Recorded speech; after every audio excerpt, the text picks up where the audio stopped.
할렐루야. 아멘. 네, 우리 수요예배에 나오신 여러분들을 진심으로 축복하고 환영합니다.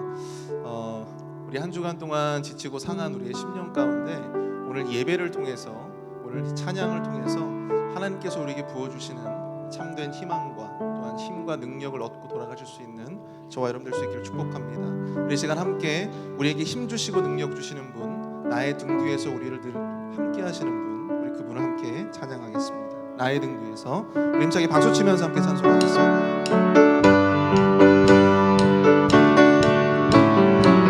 나의 등 뒤에서, 나의 등 뒤에서 나를 도우시는 주, 나의 인생길, 나의 인생길에서 지치고 고나요 매일처럼 주저앉고 싶을 때 나를 밀어주시네. 일어나 걸어라, 내가 새 힘을 주리니. 일어나 너 걸어라, 내 너를 도우리. 아멘. 나의 등 뒤에서 나를 도우시는 주, 평안히 길을 갈 땐 보이지 않아도 지치고 고나여 넘어질 때면 다가와 손 내미시네. 아멘. 일어나 걸어라, 내가 새 힘을 주리니. 일어나 너 걸어라, 내 너를 도우리. 나의 등 뒤에서 나를 도우시는 주, 때때로 뒤돌아보면 여전히 계신 주, 잔잔한 미소로 바라보시며 나를 재촉하시네. 아멘. 일어나 걸어라, 내가 새 힘을 주리니. 일어나 너 걸어라, 내 너를 도우리. 나의 등 뒤에서, 나의 등 뒤에서 나를 도우시는, 나의 인생길에서, 나의 인생길에서 지치고 고나요 매일처럼 주저앉고 싶을 때 나를 밀어주시네. 아멘. 일어나 걸어라, 내가 새 힘을 주리니. 주님이 새 힘을 주십니다. 일어나 너 걸어라, 내 너를 도우리. 나의 등 뒤에서 나를 도우시는 주, 평안의 길을 갈 때, 평안히 길을 갈 때 보이지 않아도 지치고 고나여 넘어질 때면 다가와 손 내미시네. 아멘. 일어나 걸어라, 내가 새 힘을 주리니. 일어나 너 걸어라, 내 너를 도우리. 나의 등 뒤에서, 나의 등 뒤에서 나를 도우시는 주, 때때로 뒤돌아보면 여전히 계신 주, 잔잔한 미소로 바라보시며 나를 재촉하시네. 일어나 걸어라, 내가 새 힘을 주리니. 일어나 걸어라, 일어나 너 걸어라, 내 너를 도우리. 일어나 걸어라, 일어나 걸어라, 내가 새 힘을 주리니. 일어나 너 걸어라, 내 너를 도우리.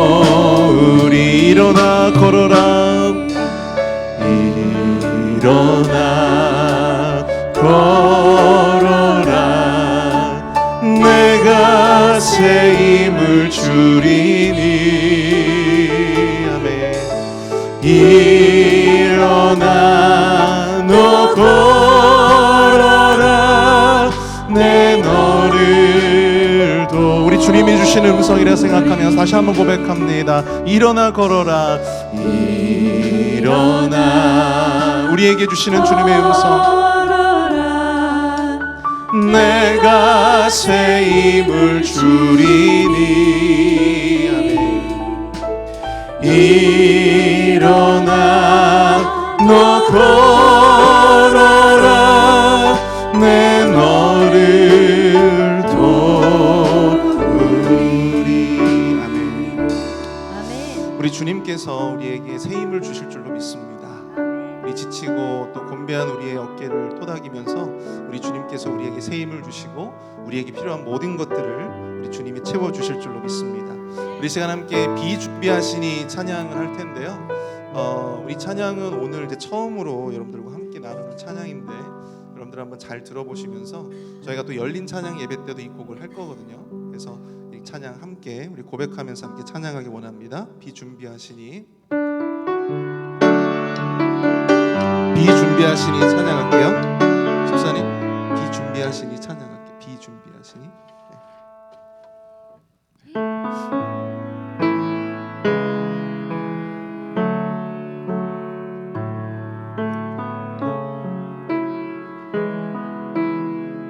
함께 고백합니다. 우리 주는 위대하며 우리 주는 위대하며 능력이 많으시도다. 그의 지혜 무궁하며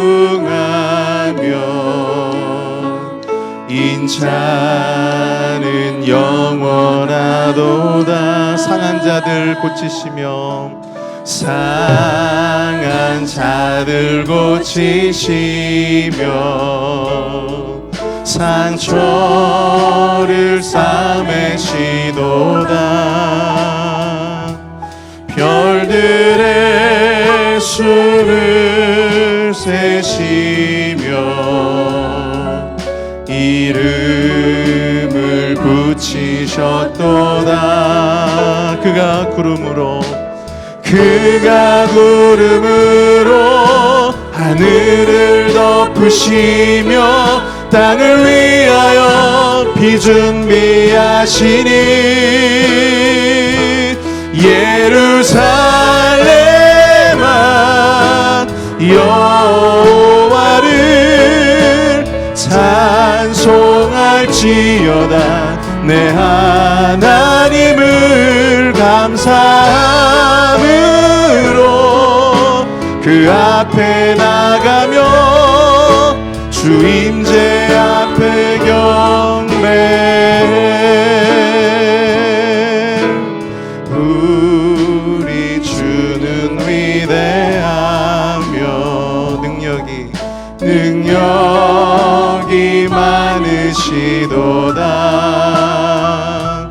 그의 지혜 무궁하며 인자는 영원하도다. 상한 자들 고치시며 상한 자들 고치시며 상처를 싸매시도다. 그의 비수를 세시며 이름을 붙이셨도다. 그가 구름으로 하늘을 덮으시며 땅을 위하여 비준비하시니. 예루살렘아 여호와를 찬송할지어다. 내 하나님을 감사함으로 그 앞에 나가며 주 주 임재함을 경배해. 예루살렘아 예루살렘아 여호와를 찬송할지어다. 내 하나님을 감사함으로 그 앞에 나가며 주 임재 앞에 경배해. 아멘. 우리 시간 함께 우리 예배를 위해서 함께 기도하길 원합니다.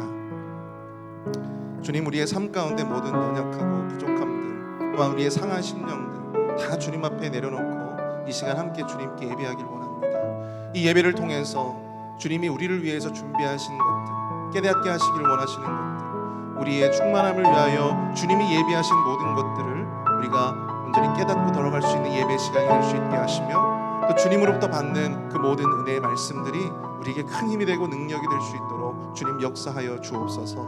우리 함께 주여 한번 크게 부르짖고 통성으로 함께 기도하도록 하겠습니다. 함께 기도합니다. 주여!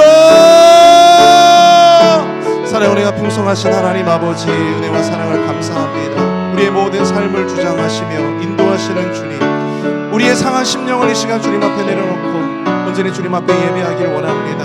우리의 피곤하고 지친 몸을 이끌고 이 시간 나온 모든 주님의 지체들, 주님의 모든 자녀들에게 주님 새 힘을 더하여 주시고 주님 능력을 더하여 주시고 은총을 베풀어 주시옵소서. 필요한 모든 것들을 주님께서 채워주시며 주님께서 함께해 주시옵기를 주여 간절히 소원하고 기도합니다. 하나님 아버지, 능력의 말씀으로 온전히 우리를 덧입혀 주시고 주님이 준비하신 성령의 비로 우리의 심령을 촉촉하게 채워주시며 주님 능력으로 인도하여 주시옵소서. 은혜로 인도하여 주시옵소서.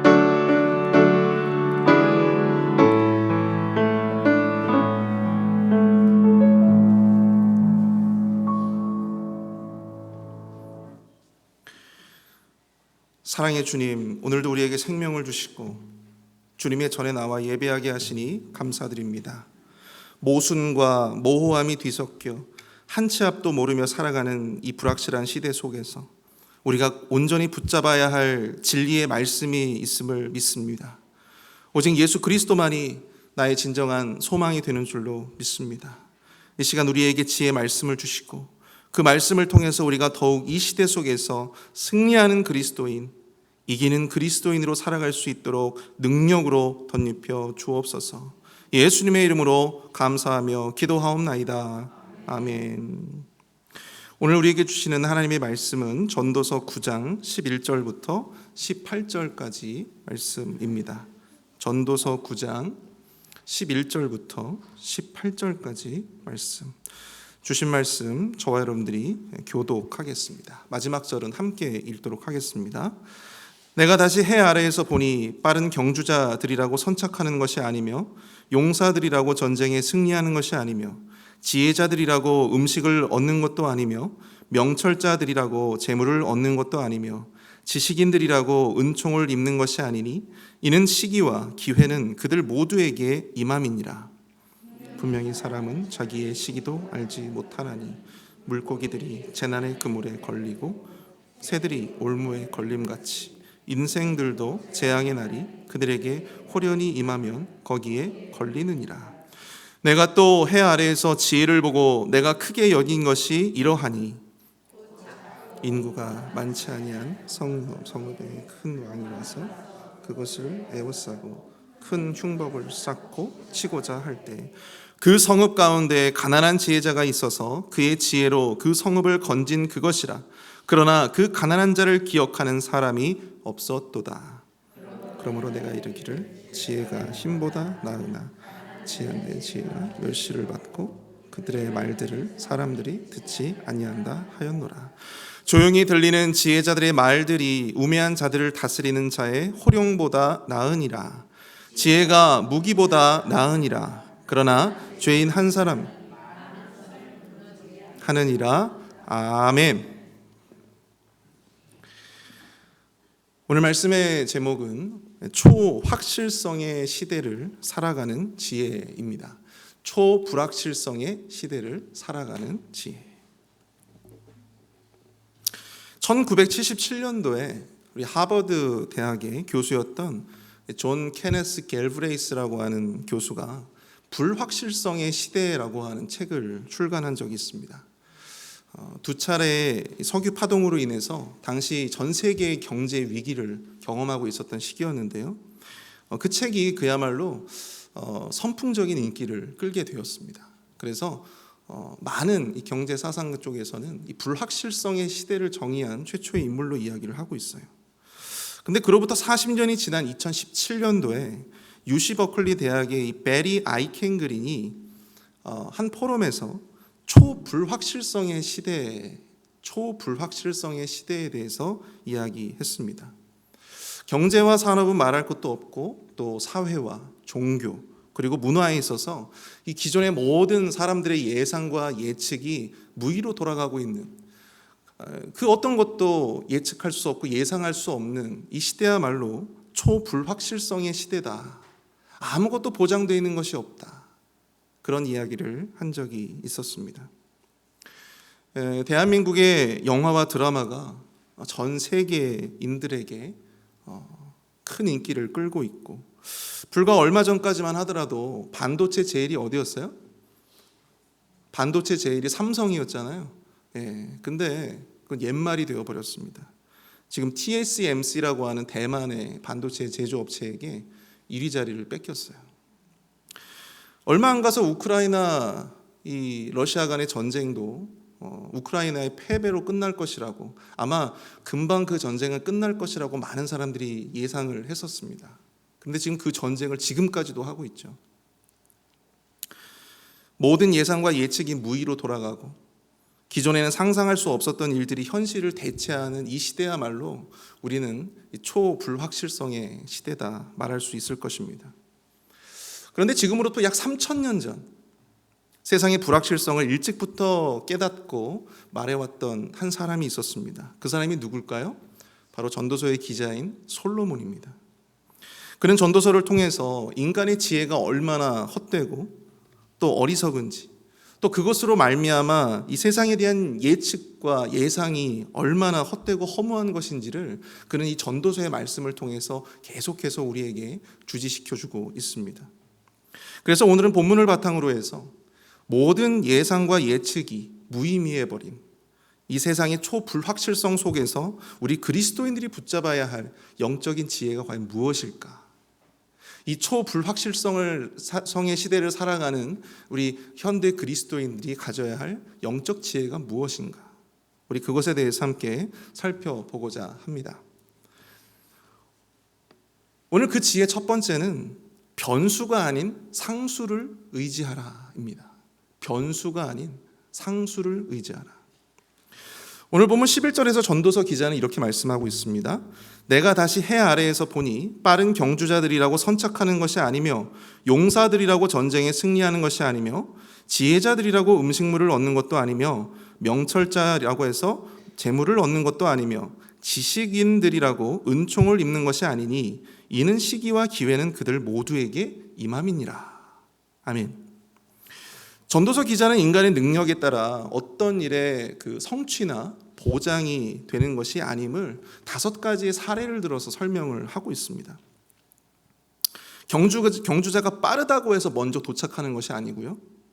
용사들이라고 해서 전쟁에 반드시 승리하는 것은 아니다. 또 지혜자라고 해서 자연스럽게 먹을 것이 생기는 것도 아니고 명철자들이라고 해서 자연스럽게 재물이 생기는 것도 아니더라.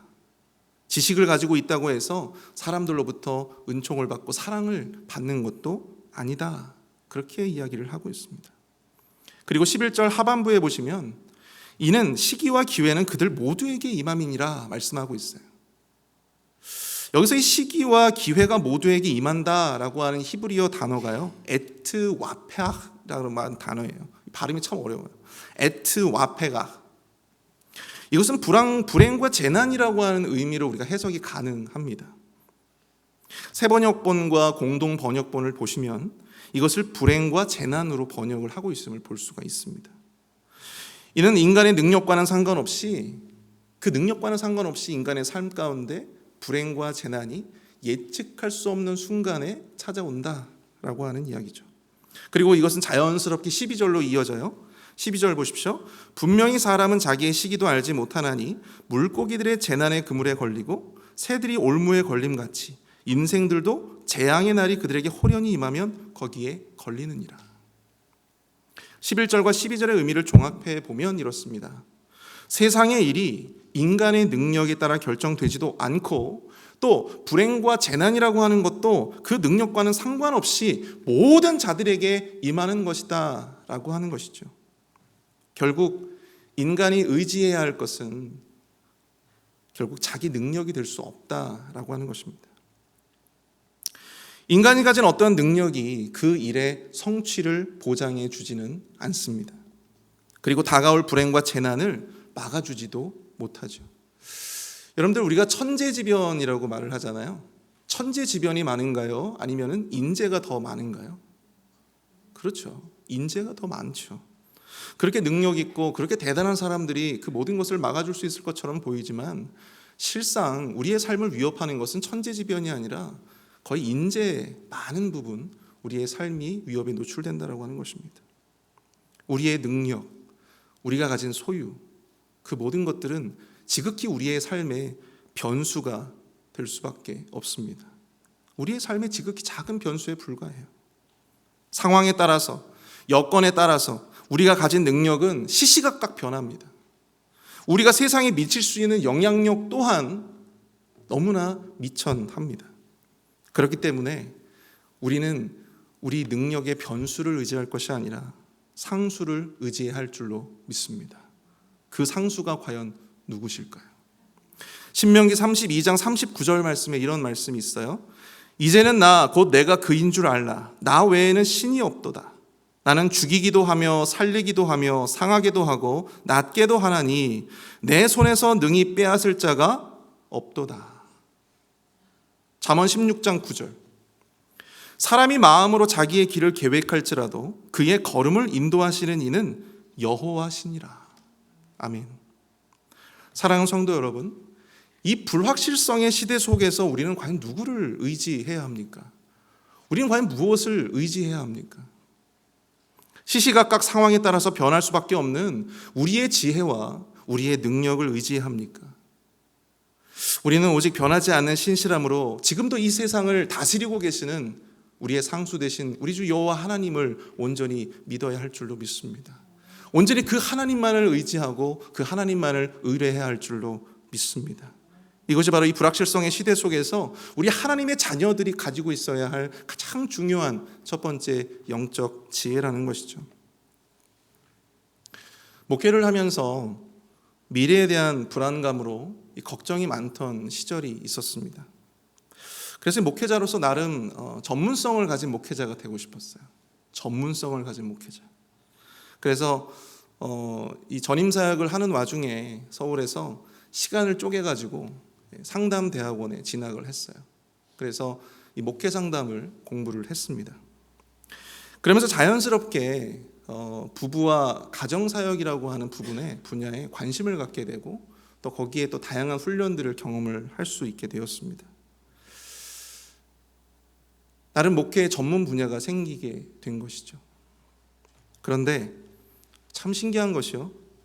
제가 목회의 전문성을 키우기 위해서 그 능력을 키우기 위해서 노력하면 노력할수록 이상하게 목회가 더 쉬워지고 더 목회의 길이 열리고 더 형통해야 되는데 그렇지가 않더라는 거예요. 이상하게 더 목회가 어려워지고 또 목회길이 막히고 여러 가지 많은 아픔들을 보내야 했습니다. 제가 노력하고 공부하는 것에 대한 그 어떠한 결실과 보상이 저한테 주어지지 않는 것 같아서 하나님 앞에 원망하는 마음이 들고 답답한 마음이 들었어요. 제 능력과 전문성을 의지하면 할수록 목회에 대한 저의 불안감과 두려움은 더 커지더라는 것이죠. 근데 그 문제를 놓고 하나님 앞에 참 많은 기도를 드렸습니다. 그런데 기도하면서 저에게 그런 음성을 하나님께서 들려주시는 것 같았어요. 목회의 전문가는 필요 없다는 겁니다. 재원아, 네가 뭐라고 목회의 전문가를 하냐? 네가 뭐라고 목회 전문가를 하냐? 그게 내 일이지 네 일이냐? 하루하루 주님이 주시는 은혜 속에서 하루하루 주님이 주시는 그 말씀을 붙잡고 그 주신 양떼들을 돌보고 또 그들에게 말씀을 먹이는, 주님이 주시는 힘과 능력대로 목양을 하면 되는 것인데 제 스스로 자기가 쌓은 학력과 경력과 훈련들을 의지해가면서 그 일을 감당했다고 하는 것, 하나님의 일을 감당하겠다고 하는 것 자체가 어리석은 생각임을 뒤늦게 깨달았던 것입니다. 사랑하는 성도 여러분, 모든 것이 확실치 않고 불확실한 이 시대 속, 뿌연 안개와 같은 이 불확실성의 시대일수록 삶에 대한 우리의 두려움과 불안은 커질 수밖에 없습니다. 여러분, 불안하시지 않으신가요? 저만 불안한가요 혹시? 많은 분들이 불안을 경험하고 계세요. 그래서 우리는 자꾸만 우리의 몸집을 불리려고 합니다. 살이 쪄간다는 말이 아니고요, 자꾸만 우리의 학력이나 아니면 우리의 능력이나 아니면 우리의 재산을 자꾸만 불려가는 거죠. 우리의 영향력을 키우려 하고 우리의 실력을 키우려고 합니다. 우리 눈에 보이지 않는 하나님을 신뢰하기보다는 우리 눈에 보이는 것을 믿는 편이 더 낫다라고 하는 생각이 그 모든 것들을 부추깁니다. 그러나 우리 삶을 더욱더 확실하게 만들고 더욱더 선명하게 만드시는 바로 그 일은 우리의 일이 아니라 하나님의 일인 줄로 믿습니다.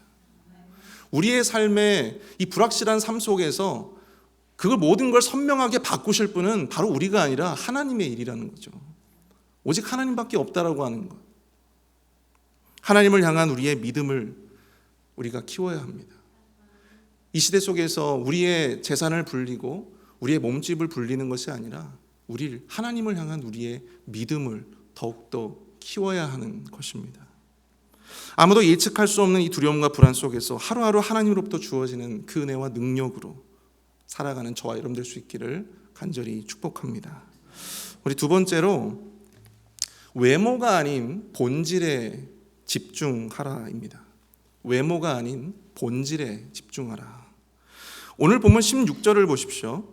그러므로 내가 이르기를 지혜가 힘보다 나으나 가난한 자의 지혜가 멸시를 받고 그의 말들을 사람들이 듣지 아니한다 하였노라. 전도서 기자는 앞선 14절과 15절을 통해서 어떤 작은 성읍에 큰 왕이 쳐들어와서 이 위기를 당하게 되는데 가난한 지혜자로 말미암아 그 성읍이 구원을 받게 됐다라고 합니다. 그런데 그 가난한 성읍에 그 성읍에 가난한 지혜자를 아는 이가 없다, 그렇게 말을 하고 있어요. 그러면서 16절에서 전도서 기자는 말합니다. 지혜가 힘보다 낫지만 가난한 자의 지혜를 사람들은 멸시하고 듣지 않는다고 말하고 있습니다. 전도서 기자가 들고 있는 이 비유는 세상 사람들이 내면적 지혜와 통찰보다는 외적인 그런 능력이나 혹은 업적에 더 많은 관심을 쏟고 귀 기울인다라고 하는 것을 의미하는 것이죠. 외모가 아닌 본질에 귀 기울이려고 집중해야 한다라고 하는 것을 말해주고 있는 것입니다. 여러분 혹시 햄릿 증후군 아십니까? 햄릿 증후군.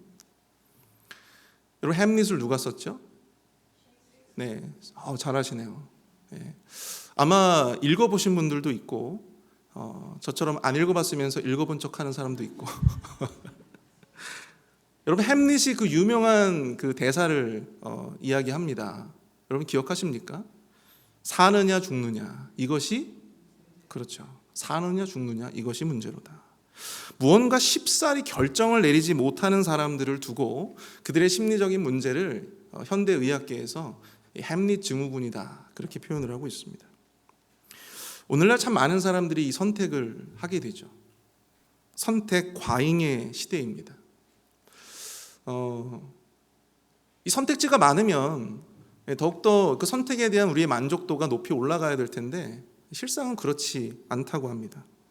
이를 두고 선택의 역설이라고 이야기를 하고 있어요.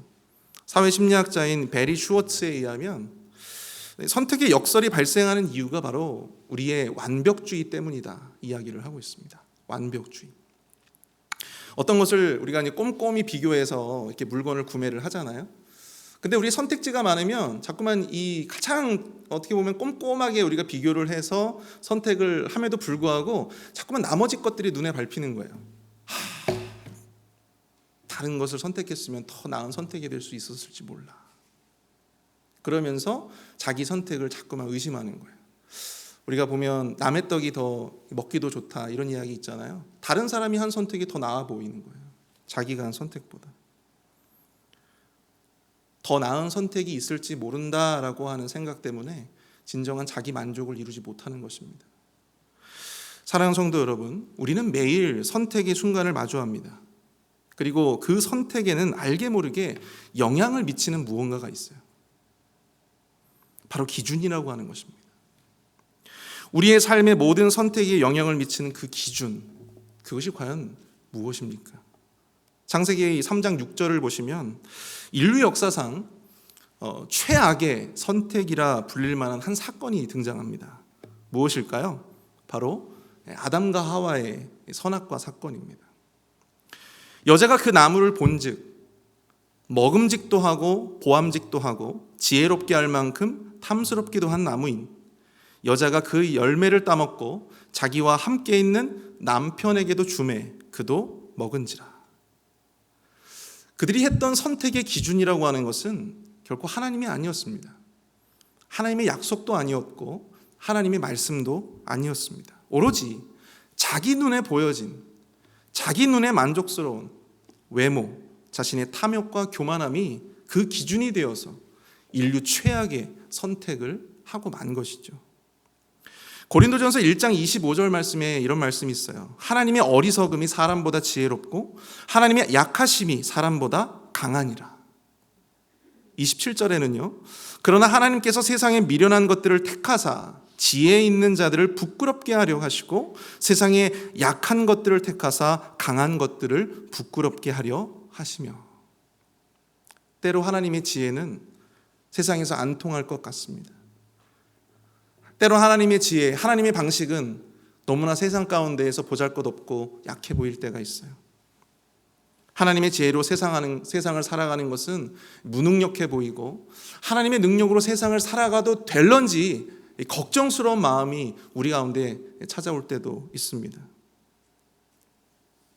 마치 오늘 이 비유의 말씀처럼 가난한 자의 지혜를 인정하지 않고 멸시하는 세상처럼 말입니다. 그러나 오늘 전도서의 기자는 지혜가 세상의 힘보다 더 낫다 말씀하고 있습니다. 그리고 사도 바울은 고린도전서 1장의 말씀을 통해서 하나님의 이 어리석음이 사람보다 지혜롭고 하나님이 약하심이 사람의 강함보다 더 강하다 말씀하고 있어요. 사랑하는 성도 여러분, 외모보다 본질에 귀 기울이시는 저와 여러분 될 수 있기를 축복합니다. 하나님의 지혜가 본질이고요. 하나님의 말씀이 또한 본질이에요. 때로 하나님의 말씀대로 살면 정말 저대로 살아도 될까? 저렇게 선택해도 될까? 그렇게 의심하는 순간이 하루에도 몇 번씩 찾아옵니다. 목회자인 저에게도 마찬가지예요. 그래서 우리는 우리 눈에 더 확실한 사람들에게 인정받는 세상의 지혜에 의지하고 세상의 가치에 우리의 마음을 더 둘 때가 많이 있습니다.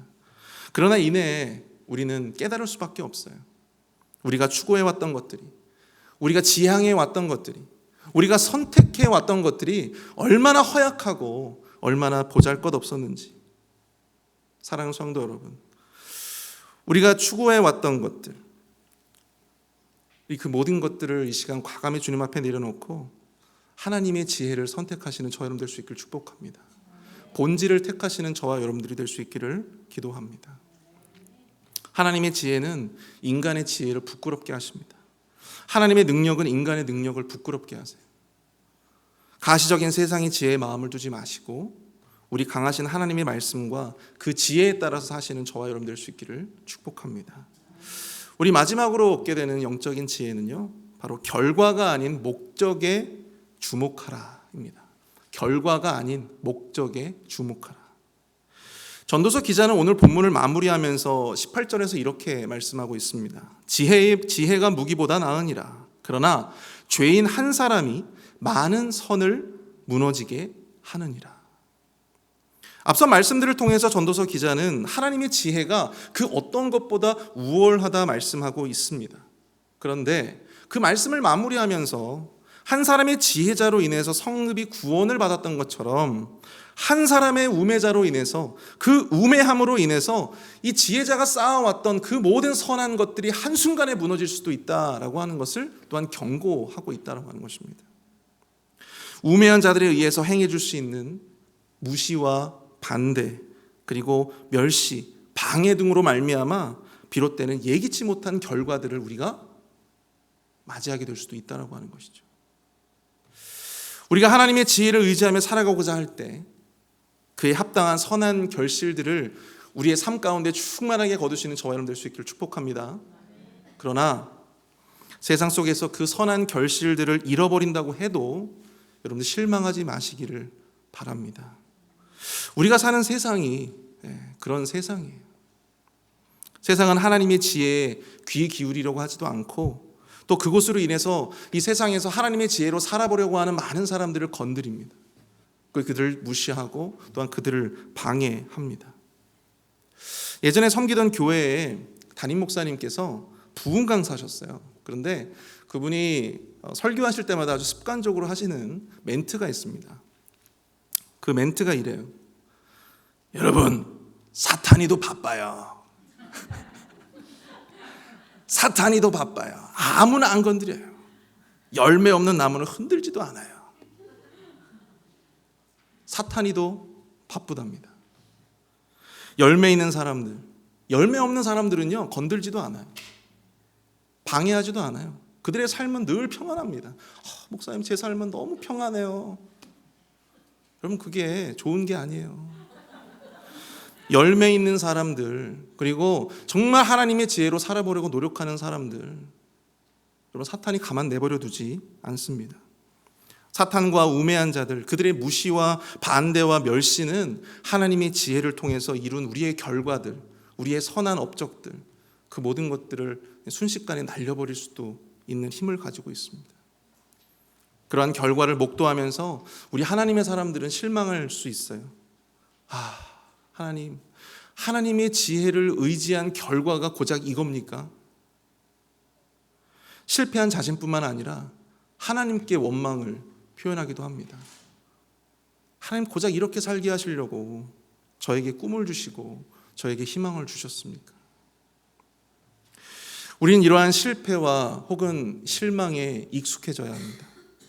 이상하게 여기지 말아야 합니다. 아이러니하지만 그래야 돼요. 왜 그럴까요? 베드로전서 4장 12절과 13절은 이렇게 말씀합니다. 사랑하는 자들아 너희를 연단하려고 오는 불시험을 이상한 일 당하는 것 같이 여기지 말고 오히려 너희가 그리스도의 고난에 참여하는 것으로 즐거워하라. 이는 그의 영광을 나타내실 때 너희로 즐거워하고 기뻐하게 하려 함이라. 아프리카의 성자 슈바이츠가 있죠. 그 슈바이츠가 이런 말을 했습니다. 내가 하나님의 길을 가고자 할 때 누군가 그 길가에 놓인 돌멩이들을 너를 위해서 치워줄 거라고 생각하지 마라. 오히려 그들은 너에게 그 돌멩이를 던질 것이다. 사랑하는 성도 여러분, 죄로 어그러진 세상 속에서 하나님의 지혜를 가지고 하나님의 뜻대로 살아가고자 할 때 그 길은 결코 쉽지 않습니다. 우리가 그 삶을 선택하고 결단해도 우매한 자들은 여러 반대와 무시와 그리고 방해가 그들을 통해 있을지 모릅니다. 그러나 성경은 오히려 그것을 이상하게 여기지 말라고 해요. 그건 지극히 당연한 것이다라고 합니다. 그리고 그러한 일을 당했을 때 오히려 기뻐하고 즐거워하라고 말씀을 하고 있는 것입니다.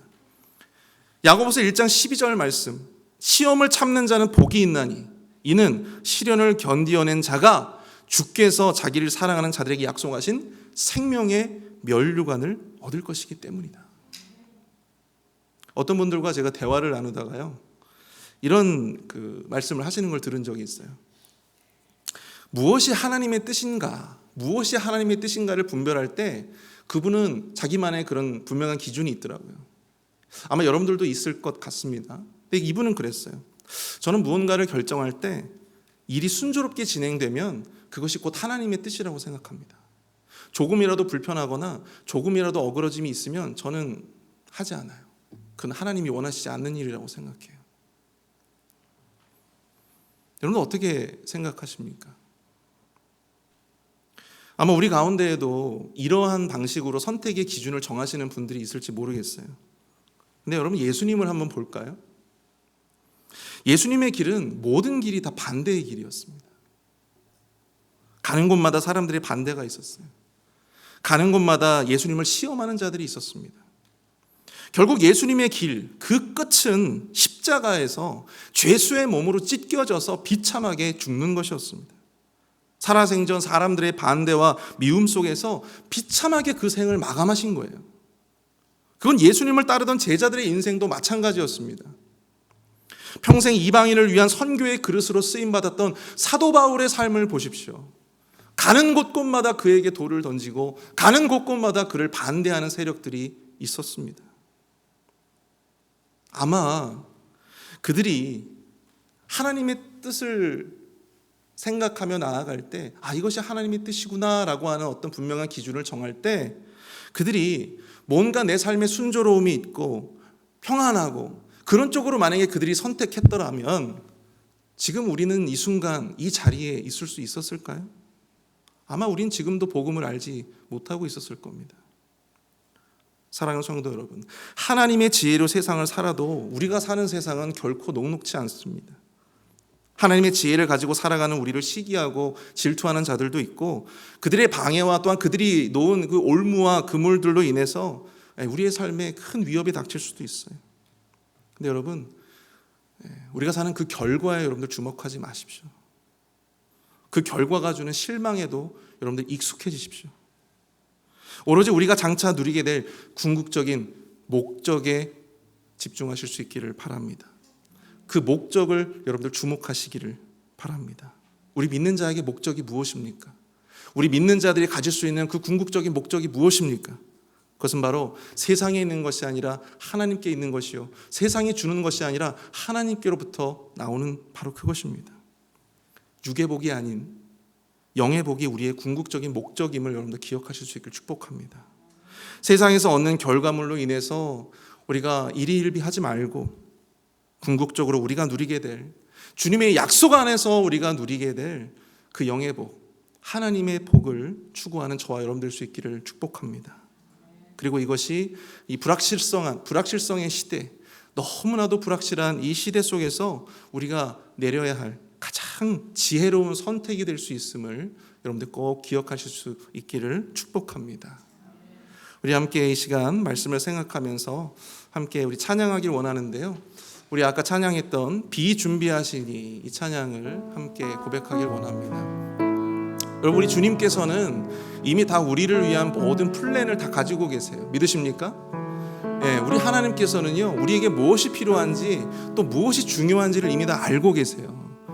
그 하나님이 중요하심에 따라 여러분 우리에게 그 은혜를 부어주실 줄로 믿습니다.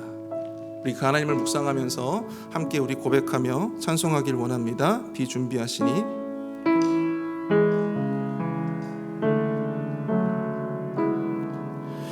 우리 주는 위대하며 능력이 많으시도다. 그의 지혜 무궁하며 인자는 영원하도다.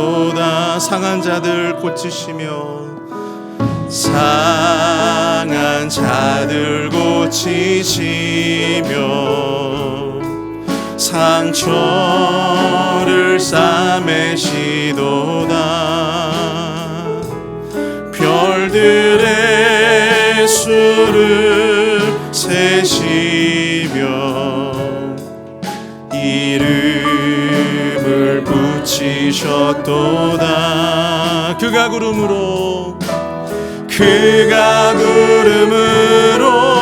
하늘을 덮으시며 땅을 위하여 비준비하시니 예루살렘아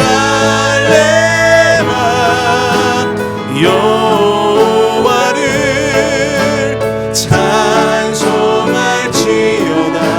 내 하나님을 감사함으로 앞에 나가며 주 임재 앞에 경배해. 우리 주는 위대하며 우리 주는 위대하며 능력이 많으시도다. 능력이 많으시도다. 그의 지혜 무궁하며 인자는 영원하도다.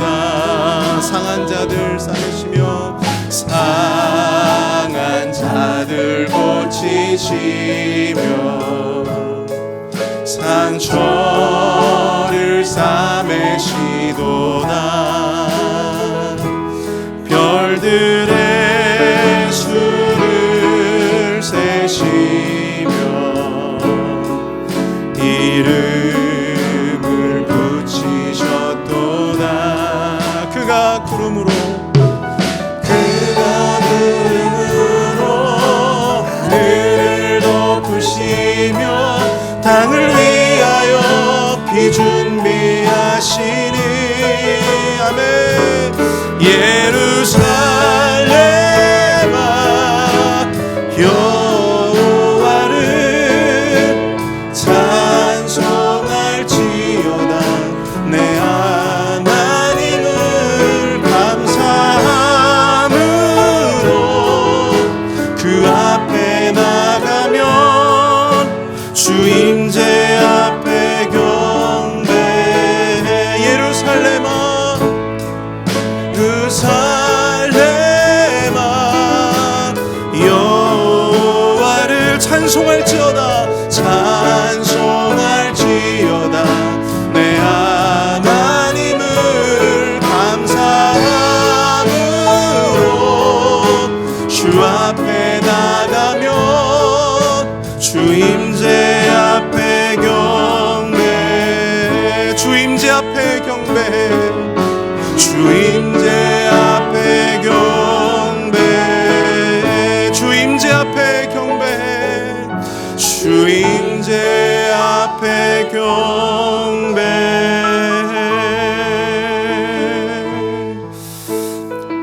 우리 시간 말씀을 생각하면서 함께 기도하길 원합니다. 주님, 이 불확실한 세상 속에서 우리의 능력을 의지하지 않게 하여 주시고 변하지 않는 말씀의 본질을 온전히 따를 수 있는 우리의 믿음의 용기를 주님 허락하여 주시옵소서. 그로 말미암아 생기는 여러 가지 어려움과 시험들 그리고 문제들이 있겠지만 그것에 주목하지 않게 하여 주시고 궁극적인 우리의 목적, 하나님이 주신 그 하나님의 영광, 하늘의 영광을 바라보며 나아가는 우리 모든 믿음의 신자들이 다 되어질 수 있도록 주님 축복하여 주시옵소서. 우리 함께 우리 주여 한번 크게 부르짖고 통성으로 함께 기도하겠습니다. 주여!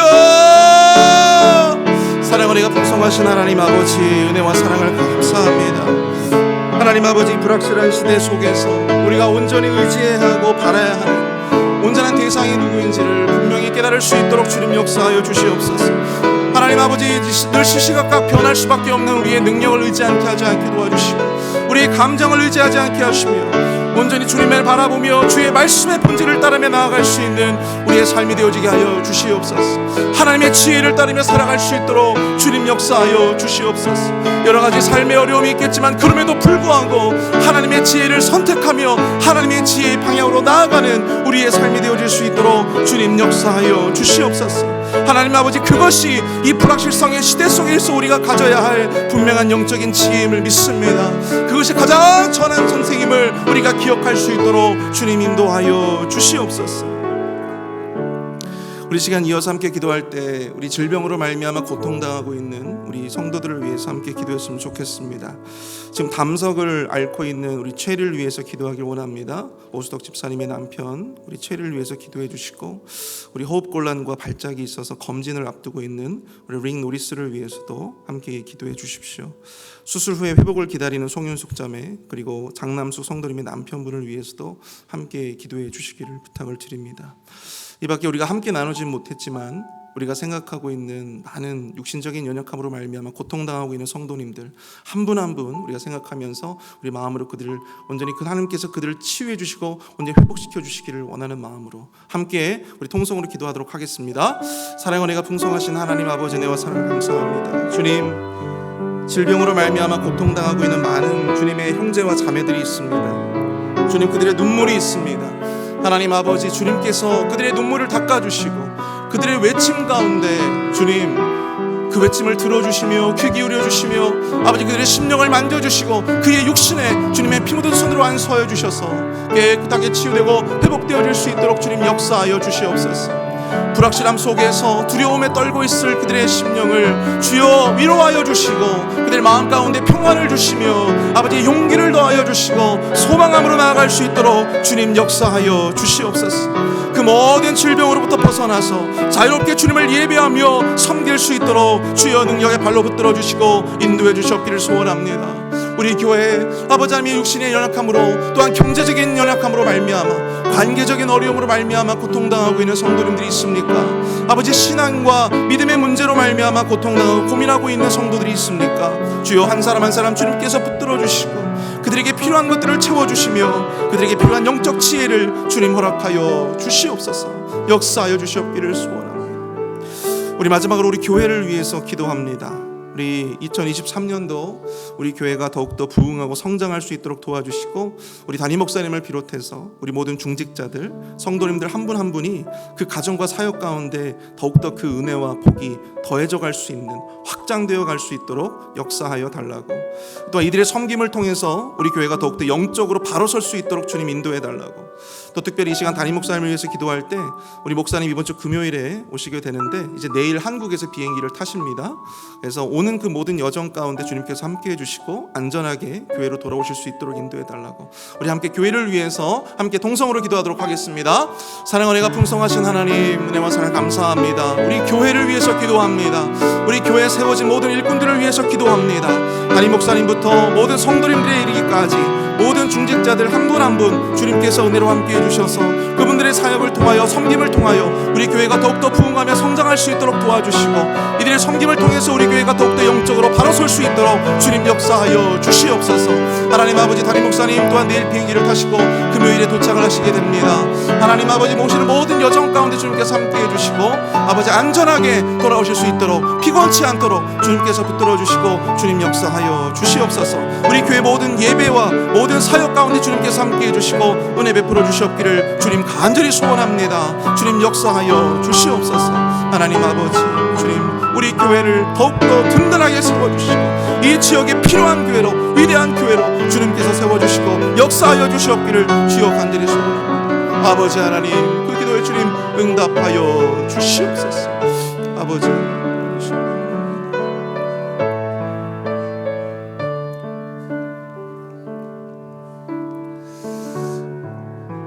주님, 우리 회필 한인 장로교회 모든 지체들 한 사람 한 사람이 주님을 향한 간절한 믿음으로 주님 앞에 기도합니다.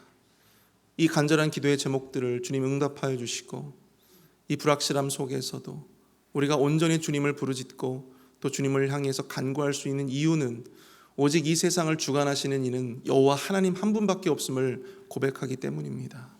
우리의 그 변치 않은 믿음이, 우리의 그 변치 않은 신앙이 온전히 우리의 삶을 바꾸고 우리의 삶 가운데 진정한 소망으로 나타날 수 있도록, 풍성한 삶의 결실로 나타날 수 있도록 주님 축복하여 주시옵소서.